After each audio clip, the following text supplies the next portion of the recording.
1998년 정주영이 세상을 떠나기 직전 그의 책상 서랍에서 작은 노트가 발견되었습니다.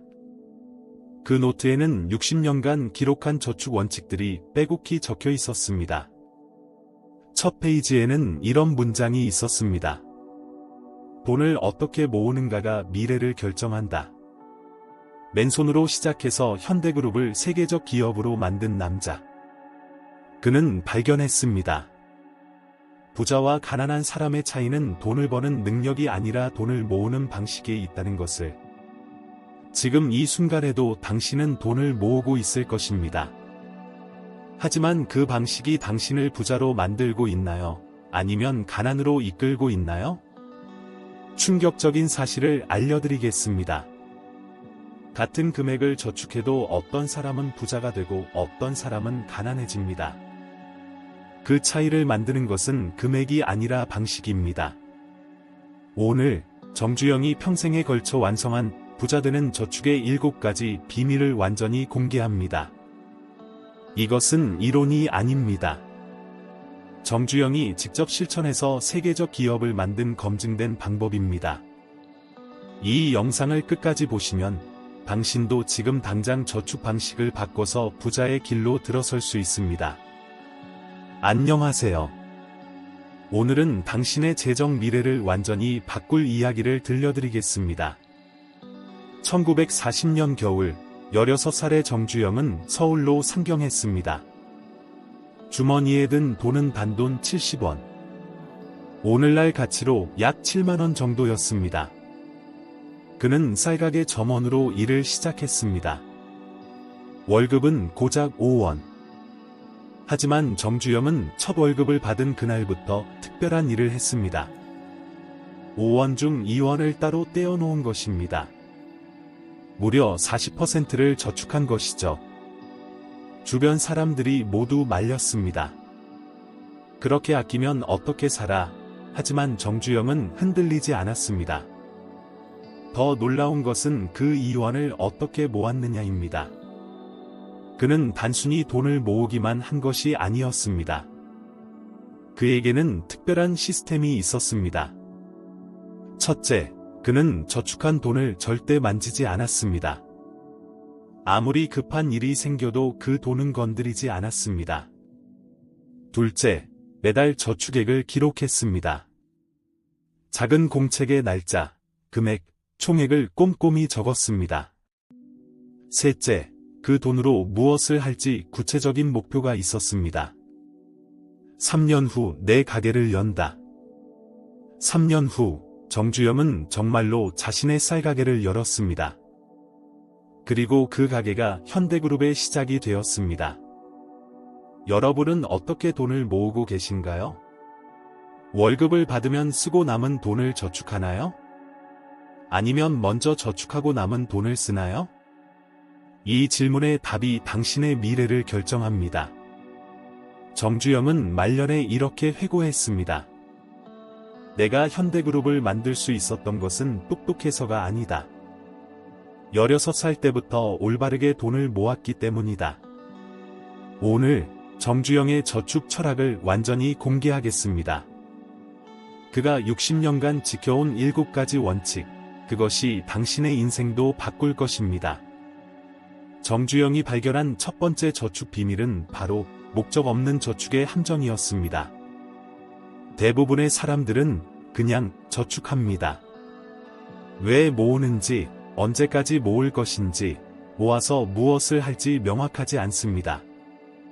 이것이 가장 큰 실수입니다. 정주영은 달랐습니다. 그는 돈을 모을 때마다 반드시 목적을 정했습니다. 이 돈은 가게를 여는데 쓸 돈, 이 돈은 공장을 지을 돈, 이 돈은 새로운 사업을 시작할 돈. 목적이 명확하면 3가지 일이 일어납니다. 첫째, 저축이 쉬워집니다. 목표가 있으니 참을 수 있습니다. 둘째, 중간에 포기하지 않습니다. 목적이 명확하니 흔들리지 않습니다. 셋째, 돈을 함부로 쓰지 않습니다. 그 돈의 용도가 정해져 있으니까요. 두 번째 비밀은 선저축 후지출의 원칙이었습니다. 정주영은 평생 이 원칙을 지켰습니다. 수입이 생기면 가장 먼저 저축액을 떼어냈습니다. 그리고 남은 돈으로 생활했습니다. 현대그룹 회장이 된 후에도 마찬가지였습니다. 회사 매출이 들어오면 가장 먼저 일정 비율을 투자 자금으로 따로 떼어 놓았습니다. 쓰고 남은 돈을 저축하면 절대 모이지 않는다. 먼저 저축하고 남은 돈으로 살아야 한다.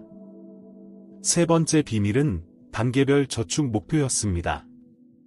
정주영은 저축을 한 번에 큰 금액으로 하지 않았습니다. 대신 단계별로 나눴습니다. 첫 단계, 3개월치 생활비 모으기. 두 번째 단계, 6개월치 생활비 모으기.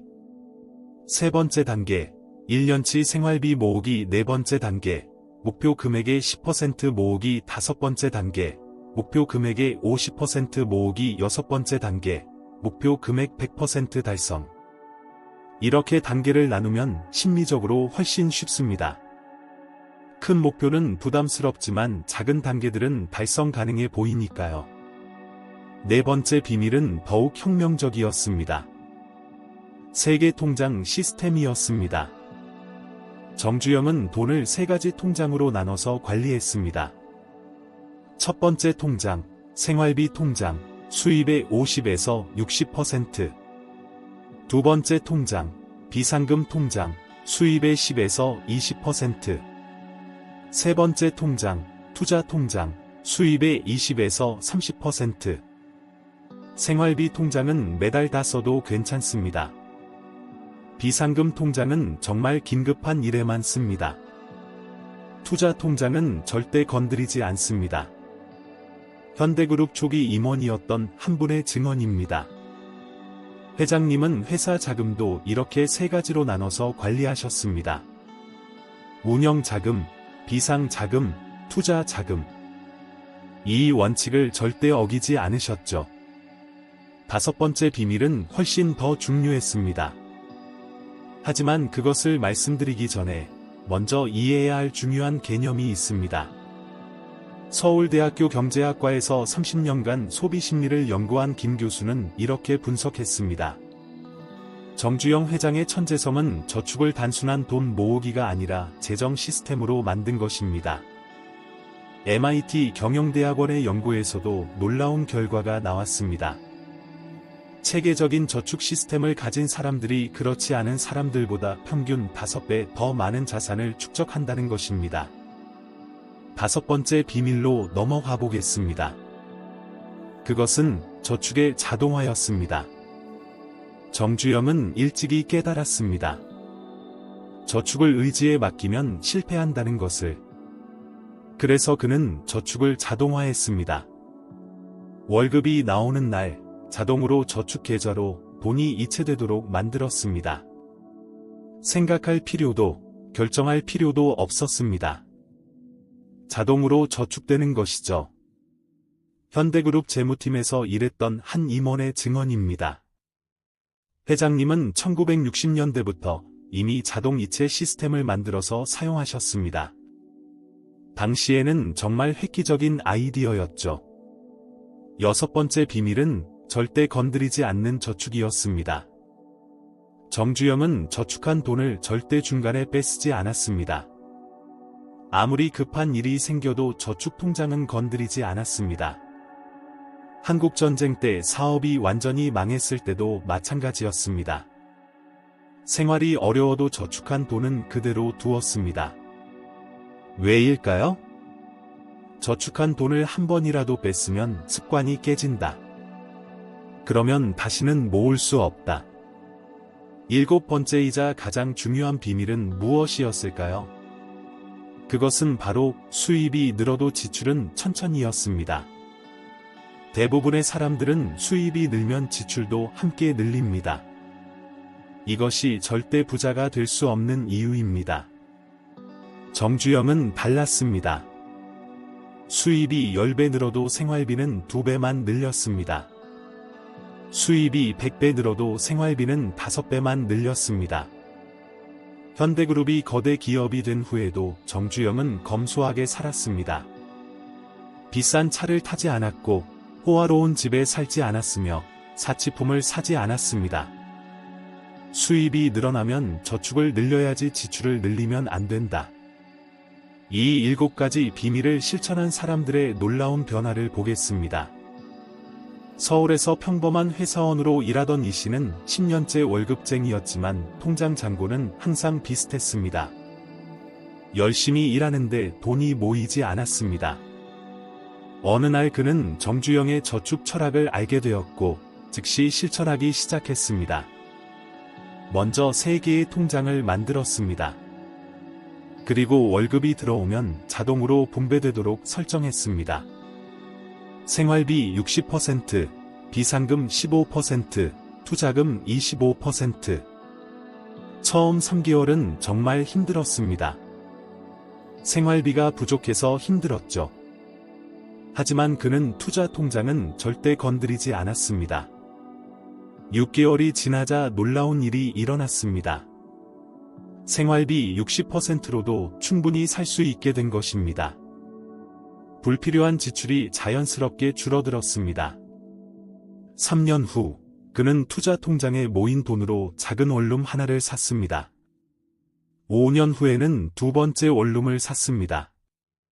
10년 후인 지금, 그는 5채의 원룸을 가지고 있고 월세 수입만으로도 생활이 가능합니다.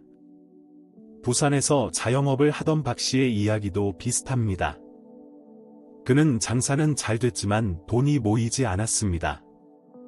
돈이 생기면 생기는 대로 써버렸기 때문입니다.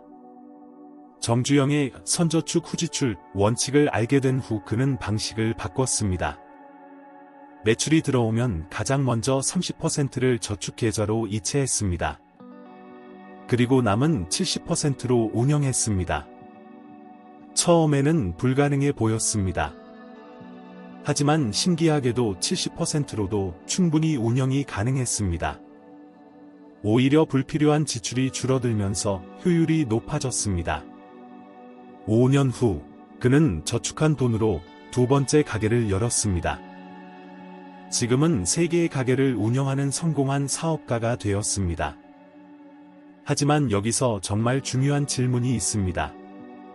이렇게 효과가 확실한데 왜 대부분의 사람들은 실패할까요? 정주영은 그 이유를 정확히 알고 있었습니다. 사람들은 당장의 만족을 참지 못한다. 미래를 위해 현재를 희생하는 것이 어렵다. 그렇다면 어떻게 이 어려움을 극복할 수 있을까요? 정주영은 특별한 심리 기법을 개발했습니다. 이 7가지 비밀을 완전히 습득하면 당신의 재정 상태에 엄청난 변화가 일어날 것입니다. 첫째, 돈에 대한 불안이 사라집니다. 체계적인 저축 시스템이 있으면 미래에 대한 확신이 생깁니다. 둘째, 기회를 잡을 수 있습니다. 저축한 돈이 있으면 좋은 투자 기회가 왔을 때 망설임 없이 잡을 수 있습니다. 셋째, 자유로워집니다. 돈이 있으면 선택권이 생깁니다. 하기 싫은 일을 거절할 수 있고 하고 싶은 일을 선택할 수 있습니다. 넷째, 자신감이 생깁니다. 통장 잔고가 늘어가는 것을 보면 자연스럽게 자신감이 생깁니다. 다섯째, 꿈을 이룰 수 있습니다. 저축한 돈이 당신의 꿈을 현실로 만들어줍니다. 기억하시나요? 맨 처음에 말씀드린 16살 정주영의 이야기를요. 단돈 70원으로 서울에 온 소년이 월급의 40%를 저축하며 꿈을 키웠습니다. 그리고 그 작은 저축이 세계적인 현대그룹을 만들었습니다. 정주영은 말년에 이렇게 말했습니다. 내가 성공할 수 있었던 비결은 간단하다. 어릴 때부터 올바르게 돈을 모았고 그 습관을 평생 지켰다. 그것이 전부다. 그렇다면 지금 당장 무엇을 해야 할까요? 정주영의 부자 되는 저축 로드맵을 공개하겠습니다. 1단계, 현재 상태 파악하기. 1주차, 이번 주는 현재 당신의 저축 패턴을 분석하세요. 매달 얼마를 저축하나요? 저축한 돈을 중간에 뺏은 적이 있나요? 저축의 목적이 명확한가요? 솔직하게 기록하세요.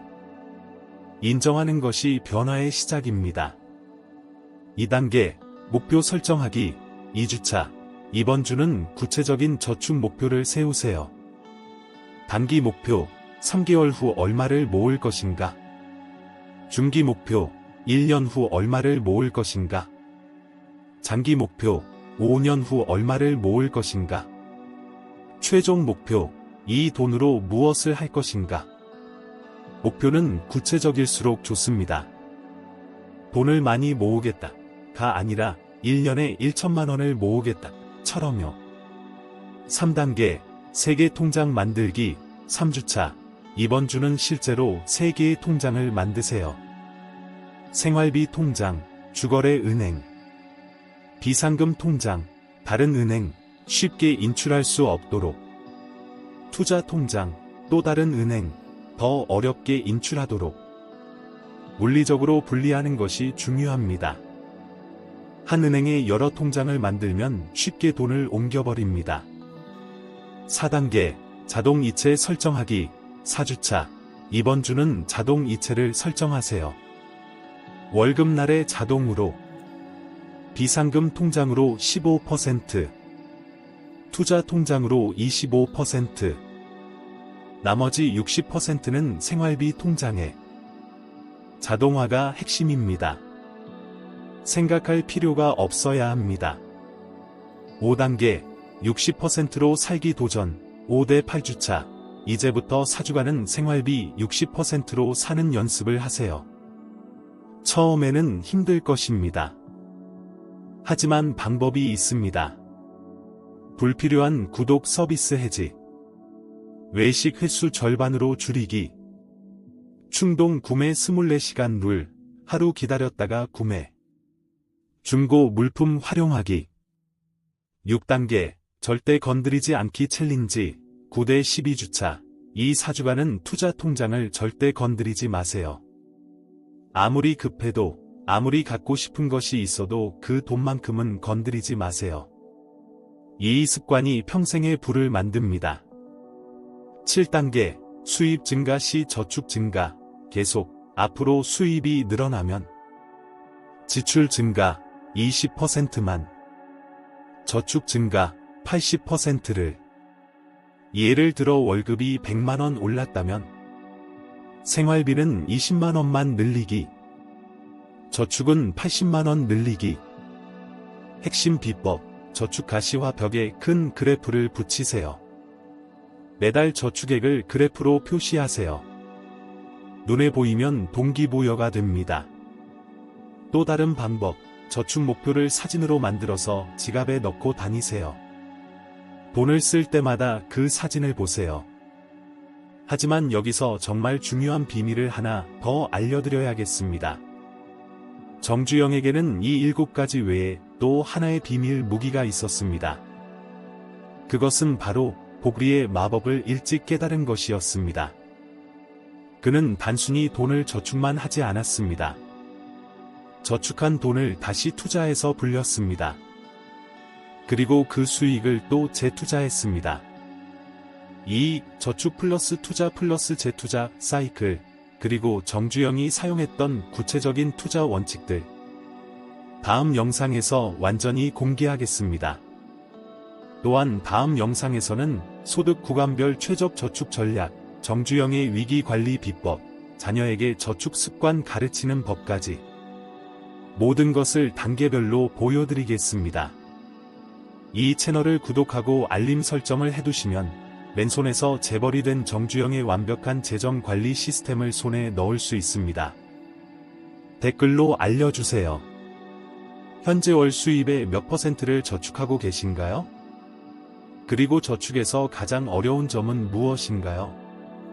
솔직하게 공유해주세요. 우리는 함께 배우고 성장할 수 있습니다.